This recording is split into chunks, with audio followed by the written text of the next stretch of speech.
ছাত্র জনতার আন্দোলনে আহতদের সেবা করাই ছিল অপরাধ। সেই দোষে শটগানের বুলেট দিয়ে ঝাঁঝরা করে দেয়া হয় পেট। 4 মাস পরেও শরীরে অন্তত 200 বুলেটের টুকরো। উন্নত চিকিৎসার জন্য রাতুলকে নিতে হবে বিদেশে। কিন্তু প্রশ্ন হলো, তার চিকিৎসা ব্যয় বহন করবে কে? বৈষম্য বিরোধী ছাত্র আন্দোলনে আহতদের প্রাথমিক চিকিৎসা দিতে ফার্স্ট এইড বক্স নিয়ে রাজধানীর উত্তরা এলাকায় বেরিয়ে পড়েন রাতুল। অন্যের জীবন আলোকিত করলেও তার মানবিক কাজ অন্ধকার নিয়ে আসে তার জীবনে।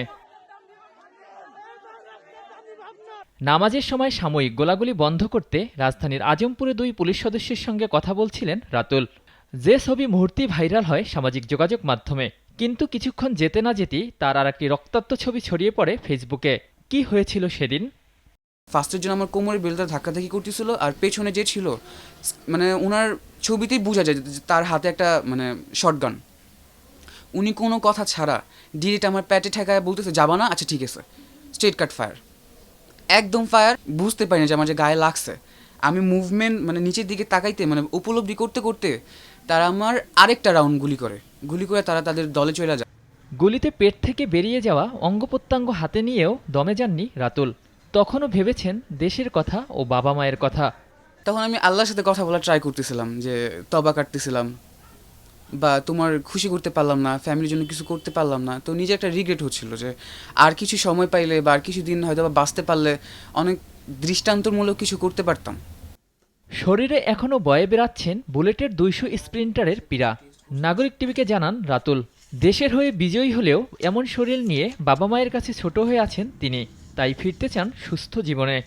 নতুন নাগরিক হিসেবে সার্থক হলেও আমি এখন মনে করি যে না, আমি বাবা মার সন্তান হিসেবে তাদের জন্য কিছুই করতে পারি নাই। আমি আমার বাবা মার একমাত্র সন্তান।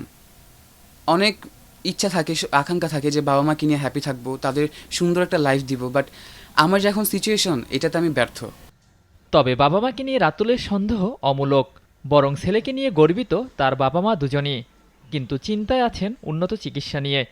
আমার ছেলে রাত্রে ঘুমাইতে পারে না, ঠিকমতো খেতে পারে না। আমি অনেক টেনশন ফিল করি। আমি অনেক কষ্ট করছি ছেলেকে মেয়েকে নিয়ে। আমার এগুলো কলিজার টুকরো। বৈষম্য বিরোধী আন্দোলনে আহতদের তালিকায় নাম থাকলেও তেমন কোনো সুযোগ সুবিধা পাননি রাতুল। সমন্বয়ক, উপদেষ্টা কিংবা সংশ্লিষ্ট কেউই নেননি খোঁজ। তাই ভবিষ্যৎ নিয়ে চিন্তায় আছে সংগ্রামী এই পরিবারটি। ওয়ালিউল রনি, নাগরিক, ঢাকা।